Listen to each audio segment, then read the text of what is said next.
أعوذ بالله من الشيطان الرجيم بسم الله الرحمن الرحيم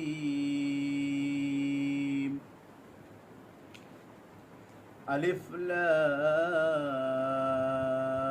ميم ذلك الكتاب لا ريب فيه هدى للمتقين الذين يؤمنون بالغيب ويقيمون الصلاة ومما رزقناهم ينفقون والذين يؤمنون بما أنزل إليك وما أنزل من قبلك وبالآخرة هم يوقنون